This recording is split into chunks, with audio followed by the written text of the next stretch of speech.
पति गर सोहतो कुंजर धूने शीस। मनुष्य जन्म कद पायूं कद भजियों जगदीश। मनुष्य जन्म को पाई के भजियों सिरजनहार। रामचरण वा गयंद को नफर कियो करता।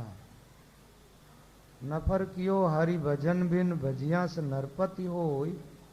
ओ पगतल ओ शीश पर चित धर देखो को। भर्म कर्म सब लाग कर भूल रया संसार। राम भजन सत्संग बिन गया जमारो हार। राम सुमर होशियार होई सोवे का गिवार। रामचरण मोसर ये मिलेन दूजी बार। ये मोसर ऐसी सभी मिलेन दूजी बार। चौक पलट फिर पाइए मनुष्य जन्म अवतार। जे पाया तो क्या भया जोन मिला सत्संग। खर सूकर और स्वान जो कियो विषय संग भंग। वासर दंदो निस्विशेष सकियो न राम समार। रामचरण हीरा जन्म गयो जो बुधुहार। रत्न अमोलक अजब था पण मरकट ने पाया। दांता बीचे चाब कर पीछे छिटकाया। रत्नमोल कर चढ़ो परख बिना क्या हो। रामचरण अज्ञान नर दियो विशेष संखो। राम कहो रे बावरे जन्म अमोलक जाय। मत भूलो धन धाम में जासो सब चितकाय। राम भजन रुचि उपजे जद पारक परमाण। रामचरण ये विशेष संग रत्नन दीजे आन। लोक 84 भुगतता राखी नर की आस। रामचरण अब नर भयो लागी ग्रह की प्रास। भूदू भूल्यो भूदू बंध्यो बोध बिन जान शत्रु को मित। रामचरण धोखे भयो बिसर्यो पुरुष अचिंत। राम कहे ते मानवी राम बिना सब रोज। रामचरण जो का भयो उगड़्यो नर को खोज। 84 के अवसरे सब पावे नर दे। पाई जा की सफल है जो राम भजन कर ले। राम भजन प्रताप सो जम दरगे नहीं जाए। रामचरण सदगुरु कहे वेद समझा। वेद बतावे राम को और कहे सुखदेव। रामचरण मूर्ख मनुष्य लैन हरि का भेद। देव बिना पावे नहीं राम नाम निज तत्। रामचरण एक राम बिना मुक्ति नहीं के संत राम। महापुरुषों ने चेतावनी के अंग में एक हाथी का दृष्टांत देकर के बताया। राजा की घर पर एक हाथी खड़ा है और वो सिर हिला रहा है, रो रहा है। ये बात मैंने पहले बताई है सत्संग। महाराज से किसी ने पूछा कि हाथी रोता क्यों है और सिर क्यों धूलता है। महाराज कहते ही हाथी पश्चाताप कर रहा है कि मनुष्य जीवन मिला और उसमें मैंने भजन साधन नहीं किया और राम भजन नहीं किया तो हाथी की योनि में आ गया। बिना भजन किए हाथी की योनि में जीव चला गया। राम भजन किया वो सम्राट बन गया। राजा बनता है वो ऊपर बैठता है, हाथी नीचे चलता है, बोझत होता है। जिस जीव ने मानव तन पाकर के भजन नहीं किया, भगवान को उस जीव से नफरत हो जाती। और भगवान जिससे नफरत करते हैं वो 84 और नरक की तरफ चला जाता है। भगवान जिससे प्रेम करते हैं उसको अपना धाम दे देते हैं, अपना रूप दे देते हैं और सदा के लिए उस जीव को सुखी बना देते हैं। आप हमेशा के लिए सुखी बनना चाहते हो तो भगवान की कृपा प्राप्त करो। अच्छा, भगवत कृपा के लिए हमें क्या करना पड़ेगा? रात की सत्संग में मैंने जो बातें बताई थी वही बात है। 3 काम में लग जाओ, आपके जीवन पर भगवान की कृपा हो जाएगी। राम भजन में लगो, सबसे पहला काम ये, जिसमें पैसे खर्च होते नहीं है और तकलीफ भी कुछ नहीं उठानी पड़ती, सहज और सरल काम। राम नाम का जप करने में क्या तकलीफ है? और नाम जप करने से राम जी मिल जाए, नाम जप करने से हम संसार से पार हो जाए, नाम जप करने से हमारी अशांति हमेशा के लिए मिट जाए, हमें शाश्वत शांति मिल जाए, फिर ये इतना सरल काम क्यों नहीं कर लेते आप? व्यर्थ के प्रपंचों में आदमी भागता रहता है, कभी कहां कभी कहां कभी कहां कभी कहां, और बाहरिक आडंबर से आदमी जरूरत से ज्यादा प्रभावित हो जाता है। उसको पता ही नहीं है कि इन काम से मोक्ष नहीं हो सकती, मुक्ति का मार्ग ये नहीं है।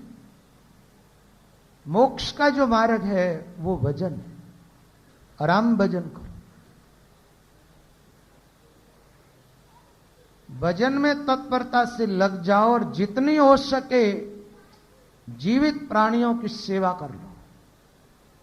जड़ पदार्थों की सेवा से ज्यादा लाभ नहीं होता है जितना लाभ प्राणधारी की सेवा करने से होता है। सत्संग में लग जाओ, जहां कहीं सत्संग मिले छोड़ो ही मत। लाख काम हो तो उसको छोड़ दो, क्योंकि वो काम हमारे जीवन के काम आने वाला ही नहीं। लाख काम सामने हो सब छोड़ दो, सत्संग मत छोड़ो। कितना ही अपना प्यारा रिश्तेदार आ जाए सत्संग की टाइम, या तो उसको साथ ले आओ या वहीं छोड़ के आ जाओ। उसके पीछे अपना सत्संग नहीं छोड़ना चाहिए। और जो लोग रिश्तेदारों के पीछे सत्संग छोड़ते हैं या काम धंधे के कारण सत्संग छोड़ते हैं, उन लोगों ने ठीक ठीक सत्संग का महत्व समझा ही। देखा जाए तो हमारे जीवन का प्रमुख काम ही यही है, सत्संग करना। बिना सत्संग किए जीवन का मूल्य समझ में नहीं आएगा। बिना सत्संग किए ये बात समझ में नहीं आएगी कि ये जीवन मिला किस लिए, इस जीवन में आकर के हमें क्या करना चाहिए। जो लोग सत्संग नहीं करते वो जीवन जीते, लेकिन जानवरों जैसा जीवन जीते, मानव जैसा नहीं। जानवरों के जैसा जीवन जीने की क्या पहचान है? जो न खाने में होश रखता है, न बोलने में होश रखता है, न देखने में होश रखता है, न चलने में होश रखता है, न किसी प्रकार के कोई कर्म करती दफे होश पूर्वक कर्म करता है, ऐसा आदमी जानवरों जैसा जीवन जीता है। होश खो करके कर्म करता है। तो महात्मा लोग कहते हैं राम भजन बिना जीव ऐसी योनियों में चला जाता है जहां यातनाओं के अलावा और जीव को कुछ भी नहीं मिलता। सुख और शांति नाम की वहां चीज ही नहीं है। एक बात बताओ, आप अकेला रहना पसंद करते हो परिवार के साथ? ये वृक्ष भी तो खड़े हैं, इनमें भी एक आत्मा है, लेकिन ये जिएंगे जब तक अकेले रहेंगे। अकेले। आप छाया में बैठना पसंद करते हो, धूप में खड़ा रहना? आप छाया में बैठना पसंद करते हो। ये वृक्ष जो है पूरा जीवन धूप में निकालता। कितनी भी कड़ाके की धूप क्यों ना हो, इनको अपने सिर पर ही झेलनी पड़ती है। सर्दी भी अपने ऊपर ही झेलता है। आत्मा तो इनमें भी है, लेकिन कर्म कुछ ऐसे फोरे हैं। मानव जीवन में जाकर के अच्छे कर्म नहीं किए, इसलिए ऐसी योनि मिल गई। खड़े हैं बस, अब कुछ नहीं होता, कुछ भी नहीं कर सकते। वृक्षों की बात छोड़ो, समुद्र के अंदर देखो तो अनेक जीव है, एक दूसरे के सब दुश्मन। जीव अपनी जान बचाने के लिए भागता रहता है इधर उधर, और बचा नहीं पाते, खा जाते एक दूसरे को पकड़ पकड़। जीव जीवों का आहार। ऐसी योनियों में आप चले जाओगे तो क्या होगा आपका? उन जीवों की जो दशा, वही दशा आपकी होने वाली। और अभी तो बहुत सरल काम है जिससे वो तकलीफ हमेशा के लिए मिट जाए, वो परेशानी हमेशा के लिए मिट जाए, उस समस्या का हमेशा के लिए हल हो जाए। और उसके लिए जो काम है वो बहुत ही सरल, बहुत सरल काम। आप धन कमाने में जितना परिश्रम करते हो उतने परिश्रम की यहां जरूरत नहीं है परमात्मा को पाने के लिए। आप धन कमाने के लिए जितना दिमाग लगाते उतने दिमाग लगाने की भी जरूरत नहीं है। यहां तो भाव की जरूरत है। यहां तो भाव का साम्राज्य है, और भाव के साम्राज्य में जो प्रवेश कर जाता है वो ईश्वर के निकट पहुंच जाता है। भगवान के प्रति अपने जीवन में भाव जगाओ, भजन करने की रुचि पैदा करो अपने जीवन में, और कल नहीं आज से ही भजन करना आरंभ कर दो। आप हमेशा के लिए सुखी हो जाओगे। यह आपके हित की बात है, हित की नहीं परम हित की बात है। आप थोड़ा सोचो, समझो, विचार करो इस बात पर।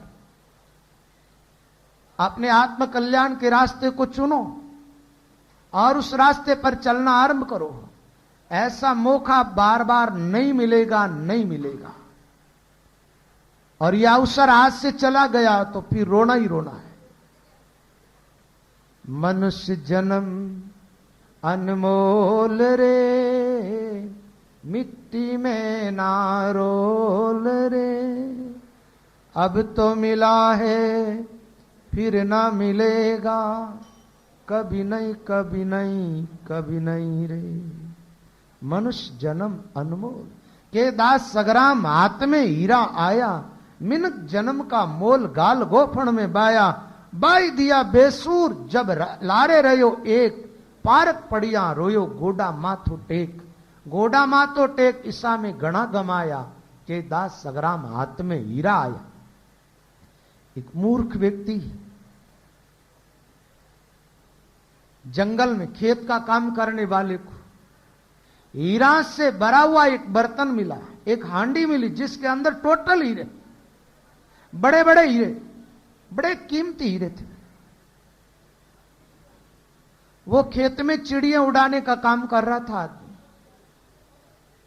उस आदमी ने विचार किया, हमेशा गोफण में पत्थर रखने के लिए मुझे ढूंढना पड़ता है, अकेटे मिल गए, बहुत अच्छा। खेत के अंदर किसान चिड़िया उड़ाते हैं ना, एक माला बना करके उस पर रहते। वहां उस हंडिया को रख दी और उसके खेत के ठीक किनारे एक पानी का बहुत गहरा दह था, बहुत गहरा पानी। जैसी चिड़ियां बैठती है और वो एक एक करके हीरे को गोफन में रखता है और फेंकता है, चिड़ियां उड़ाने का काम कर रहा है। और खेत में अन्य जगह गिर जाता है तो वहां से उठा के फिर ले आता, फिर गोफन में डालता है, फेंकता है। और ऐसे एक एक करके सारे हीरे पानी के गहरे दह में चले गए। उसकी पत्नी एक बार रोटी लेकर के खेत में पहुंची। उसके साथ एक छोटा बच्चा था। एक हीरा उस बच्चे के हाथ लग गया, उसने अपने मुट्ठी में रख लिया। और वो जब घर आई तो बच्चा उस हीरे को भी अपने घर लेके आ गया। घर के अंदर गरीबी थी, जरूरत पड़ी नमक की, पैसे नहीं है। विचार के चमकीला पत्थर है, दुकानदार का बेटा है, खेलेगा इससे, इसके बदले में मुझे मुट्ठी भर नमक तो मिल ही जाएगा। वो स्त्री उस दुकान पर गई और जाकर के कहने लगी, मेरे नमक नहीं है आज, और तो मेरे पास पैसे तो है नहीं, ये एक छोटा सा पत्थर है, मैं दे देती हूं, आपका बच्चा खेलेगा, और मेरे को तो नमक चाहिए और कुछ नहीं। दुकानदार ने उस पत्थर को हाथ में लिया, देखा उस दुकान पर एक जंवरी खड़ा था। हीरे की पारक जंवरी जाने का है तोल गिवारा में। उसने देखा, विचार किया, ये तो हीरा है और ये स्त्री नमक के बदले दे के जा रही, हीरा बड़ा कीमती। उसने कहा, बहन ये पत्थर नहीं है और नमक के बदले में ना दो, तो क्या है? बोले ये हीरा है और $1,00,000 इसकी कीमत है, $1,00,000 पूरे मिलेंगे। उस स्त्री ने सोचा, ऐसे इतने से छोटे पत्थर के बदले में $1,00,000? बोले हाँ, मैं दिलाऊंगा तुझे। उसने वो हीरा ले लिया और उस स्त्री को $1,00,000 दिला दिया। अब आप जानते हो, घर में जब रुपये आ जाते हैं तो महाराज वो क्या नहीं करते, झोपड़ों की जगह महल खड़े हो जाते हैं, है ना? सजावटें सब हो जाती। और पैसे ही नहीं हो आदमी के पास तो कुछ नहीं।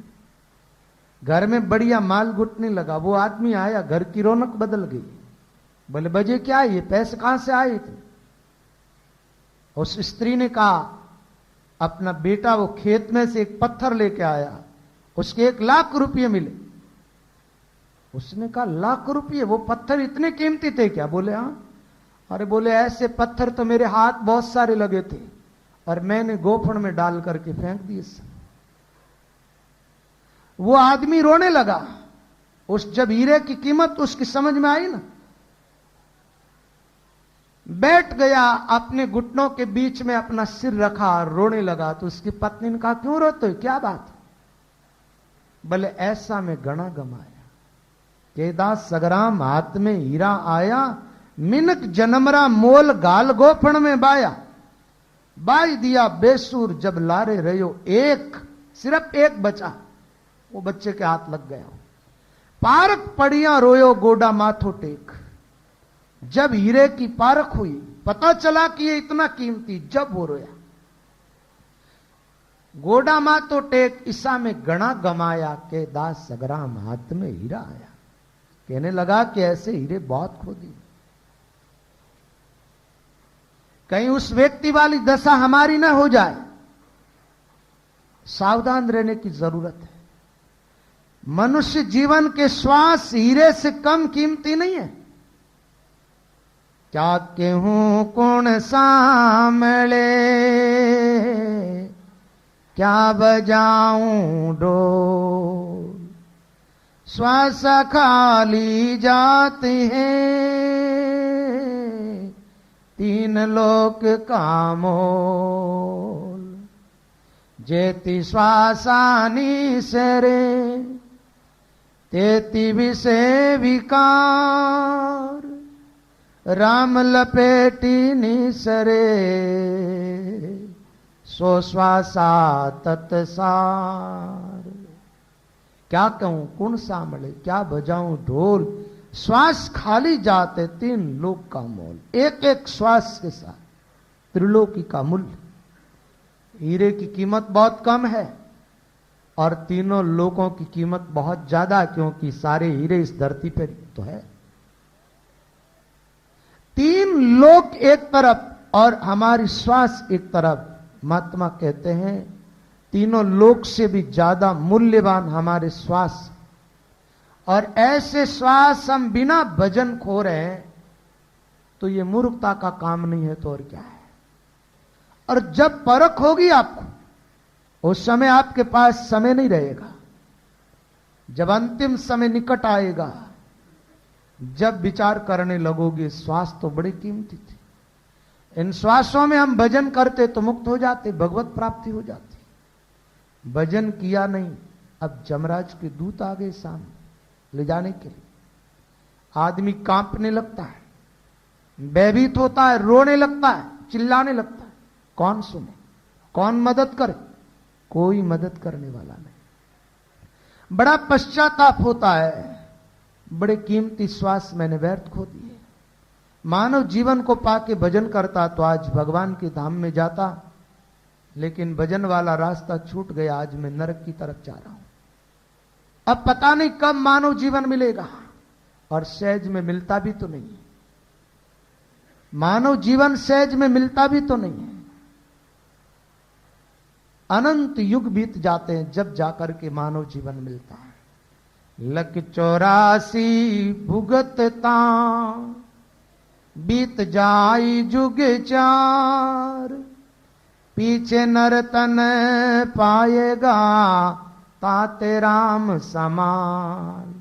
लख 84 भुगतता बीत जाई जुग 4। 1-2 दिन की बात नहीं है, 4 युग बीतेंगे। सतयुग बीतेगा, त्रेता युग पूरा खत्म हो जाएगा, द्वापुर पूरा जाएगा, और ये कलयुग के 5000 से ज्यादा वर्ष बीत जाएंगे। आज हम जहां हैं, जिस समय में अभी जन्म है हमारा, बस इसी समय वापस अवसर मिलेगा। और क्या पता पूरा जीवन मिले नहीं मिले। एक बार मानव मां के गर्भ में आ गया, बस उसकी वो योनि पूरी हुई। और ये तो आप देखते हो कि कई बच्चे गर्भ में मर जाते हैं, कई बच्चे जन्म लेते मर जाते हैं, कुछ बड़े होने पर मर जाते, कई जवानी में चले जाते हैं। पूरा जीवन तो बहुत कम लोगों को मिलता है, और जिनको मानव का पूरा जीवन मिला वो बड़े भाग्यशाली है। लेकिन भाग्यशाली तो वो है जो मानव का पूरा जीवन पा करके और पूरे जीवन में ईश्वर की आराधना करते हैं। नहीं तो उन लोगों को भाग्यशाली कैसे कहें? मानव जीवन मिला परमात्मा को पाने के लिए और कर्म कमाए इस जीवन में आकर के। आए थे बोझा उतारने के लिए और जरूरत से ज्यादा बोझा अपने सिर पर रख लिया, पाप की पोट अपने माथे पर लेकर के और इस दुनिया से विदाई लेता है। उस मानव को कैसे धन्यवाद दें? उस मानव ने तो अपने हाथों अपने आप की बर्बादी की है।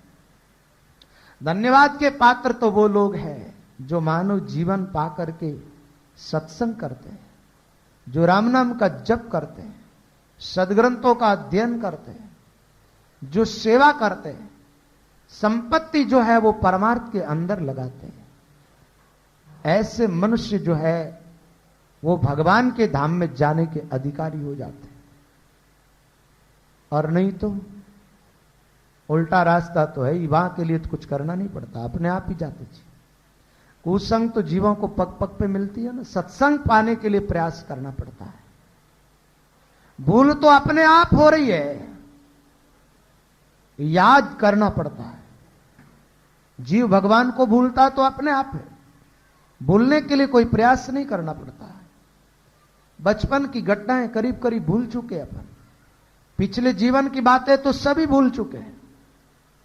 शरीर बदलेगा जब तक यहां की भी सारी बातें भूल जाएंगी।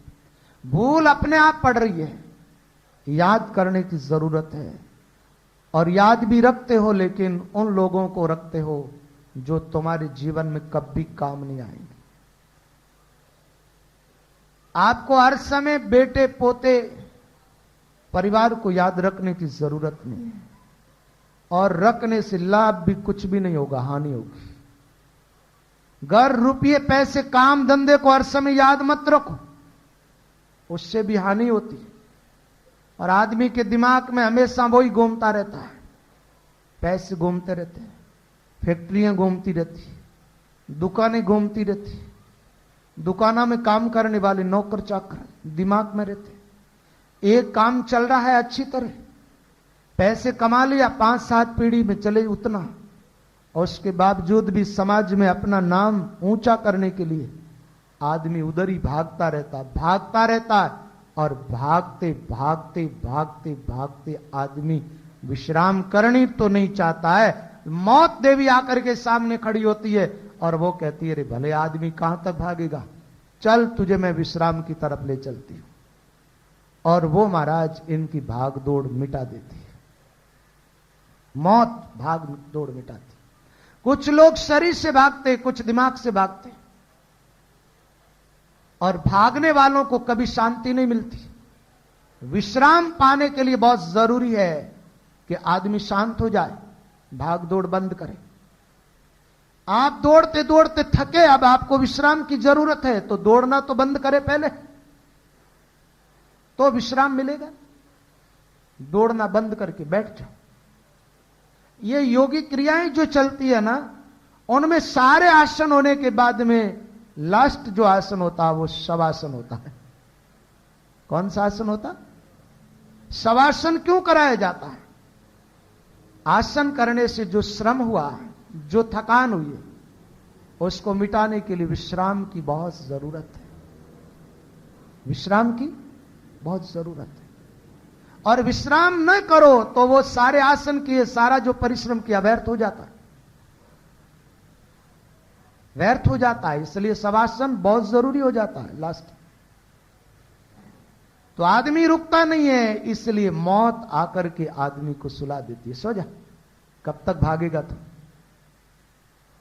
अब मौत के सुलाने पर सोते हो तो उसके पहले मौत जब तक दूर है तब तक आप ध्यान में क्यों नहीं प्रवेश कर जाते, जिससे सच्चा विश्राम मिल जाए आपको। परम विश्राम पायो, परम विश्राम।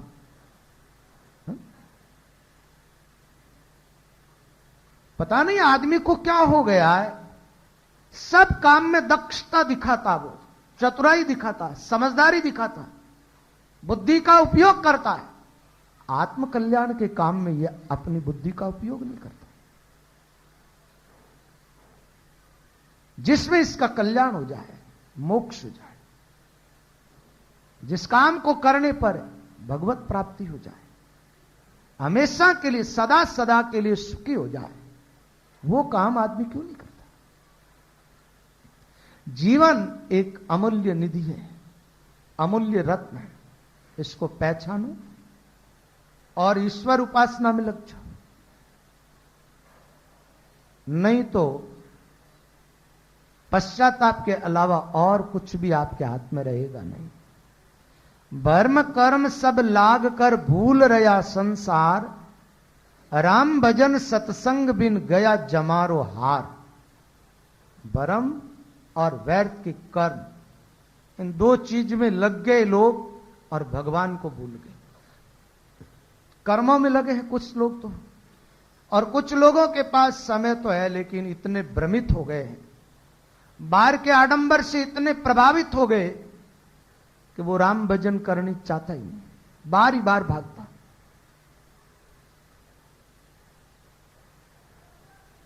एक बात है, आदमी भागता है फूल तोड़ने के लिए, या दुकान पर जाता है फूल लाने के लिए, फूल लाऊं भगवान को चढ़ाऊं, भगवान की प्रसन्नता प्राप्त हो जाएगी। जितना समय फूलों की माला लाने के लिए गए, जब लगा, आए गए, पैसे खर्च किए, उतना समय अपना अच्छा जो मन है वो भगवान में लगा करके भजन कर लो, अनंत गुना लाभ हो जाएगा। सुमन का अर्थ पुष्प भी होता है और सुमन का अर्थ अपना अच्छा मन भी होता है। पुष्प चढ़ाने से जितने जल्दी भगवान प्रसन्न नहीं होते, उतना अपना अच्छा मन भगवान को समर्पित करो, भगवान की प्रसन्नता आपको प्राप्त हो जाएगी। अच्छा मन। लेकिन बात यह है कि मन तो पूरा संसार में लगा रखा है, व्यर्थ के झूठे प्रपंचों के अंदर। अब मन तो उधर जाता ही नहीं, तो आदमी क्या करता है बेचारा, कि जो व्यर्थ के प्रपंच करके पैसे कमाए ना, उनमें से कुछ पदार्थ खरीदता है ठाकुर जी को राजी करने के लिए। ठाकुर जी क्या कोई तुम्हारे छोटे बच्चे के नहीं बच्चे है क्या, जो तुम छोटे छोटे खिलौने दो और वो राजी हो जाए?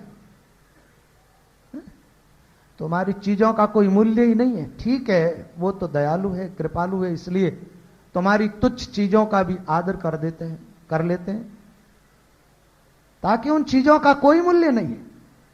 सारी वनस्पति उनके बाल है, क्या है?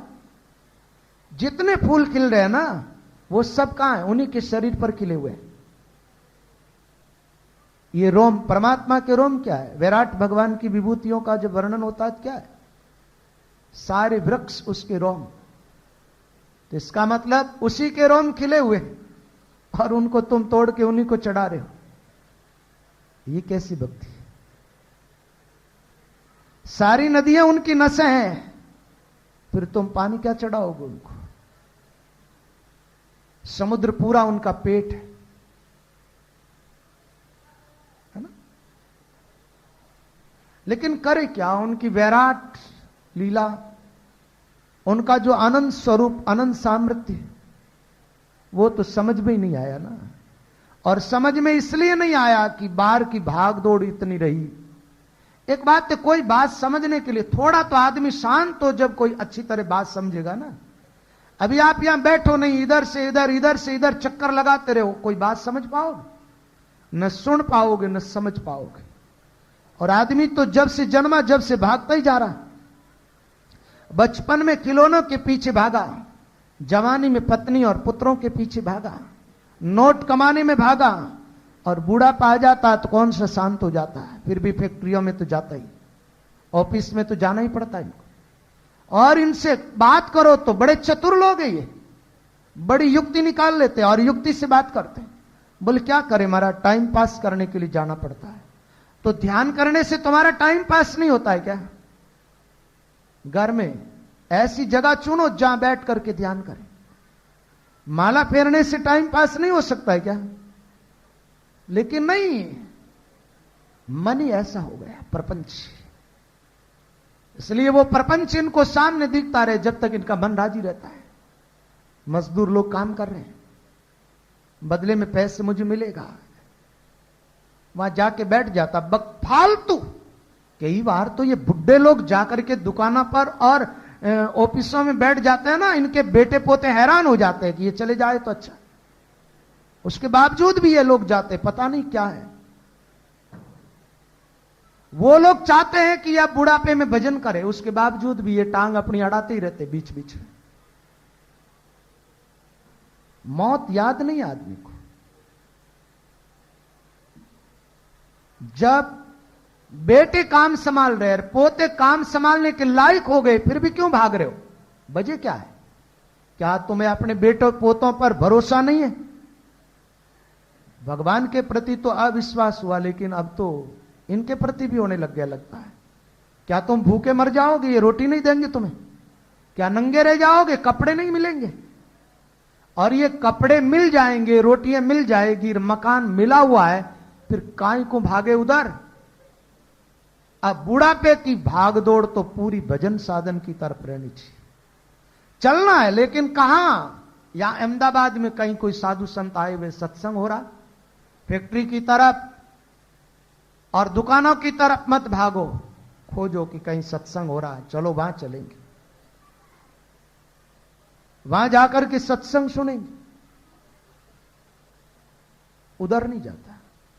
पड़ोस में पास में हो तो रोज सुनते हैं, क्या है वो की वो बातें हैं। तुम्हें पता नहीं, बात तो वही होती है, नई बात तो कहां से लाएंगे? नया तो कुछ है ही नहीं। ये संसार पूरा पुराना ही है, केवल रूपांतरण होता और नवीन कुछ भी नहीं। धरती वही है जो सतयुग में थी, उसी धरती पर आज हम रह रहे। हवा वही चल रही है, बहुत पुरानी है ये भी। सूर्य भी बहुत पुराना है, चंद्रमा भी बहुत पुराना, आकाश भी बहुत पुराना है। इसी प्रकृति में रूपांतरण होता रहता, नया कुछ नहीं है। ये इतनी बड़ी बड़ी जो पुस्तकें हैं ना, बातें वही है, बार बार उलट करके वही बात आती है। और महात्माओं का मेन उद्देश्य रहा कि जीव सावधान हो जाए, जग जाए, भजन में लग जाए, जिससे इनका परम हित हो जाए। इसलिए इन्होंने बार बार ये बात कही है, भजन में लगो, जगो, आप अपनी सोई हुई चेतना को जगाओ, विवेक का आदर करो और ऐसा सोचो कि इस दुनिया में रहना कितने दिन है। और ये झूठा प्रपंच हमें अनंत जन्मों के लिए 84 में भटकने के लिए विवश कर देगा। सावधानी पूर्वक जीवन नहीं जिया था अनंत जन्मों के। भरम करम सब लाग कर। भरम करम वाली बातें ऐसी है, कभी भोपों के पीछे, कभी ज्योतिष वालों के पीछे, कभी वास्तु वालों के पीछे भाग रहे हैं आदमी। ये वास्तु वाले भी आजकल तो बड़ी कलाकारी करते हैं, अच्छे अच्छे बंगलों को तोड़ा देते, अच्छे अच्छे मकानों को तोड़ देते लोग। लोगों को पता नहीं है कि दुख सुख प्रारब्ध के अनुसार आता है। मकान की तोड़फोड़ से कोई तुम्हारा दुख सुख मिट जाए, ऐसा नहीं हो सकता। सुख तुम्हारे सत्कर्मों के फल के रूप में मिलता है और दुख तुम्हारे बुरे कर्मों के फल के रूप में मिलता है। सुख दे के जहां पुण्य करो, दुख दे के जहां पाप, भुगते अपनों की सगराम के आप। सगराम के आप कुजस जस किन्ने भाई, बेर करे जैसा आगे भले भरपाई। दाता के दरबार में होय न्याय इंसाफ, सुख दे के जहां पुण्य करो और दुख दे के जहां पाप। जब ये पाप पुण्य के फल रूप में सुख दुख मिलता है तो मकान काहे को तोड़ाते हो?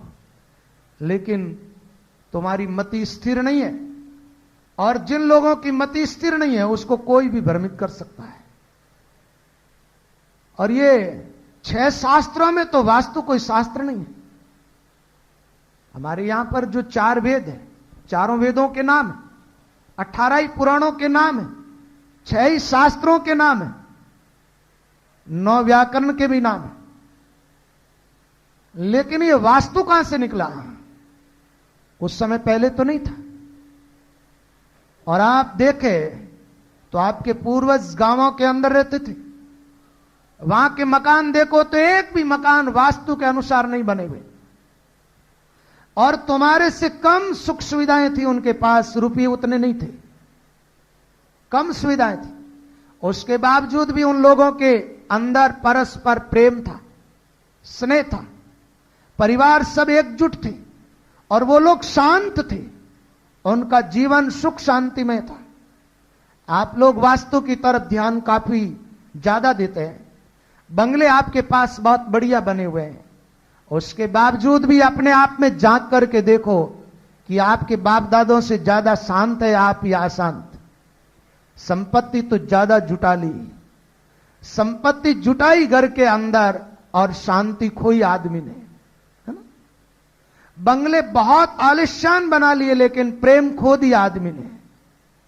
मकान बहुत निकट निकट है शहरों के अंदर, लोगों का दिल में बहुत दूरियां हैं, दिल दूर हो गए और मकान निकट हो गए। गांवों के अंदर मकान बहुत दूर दूर थे, है लोगों के आज भी, लेकिन परस्पर प्रेम है।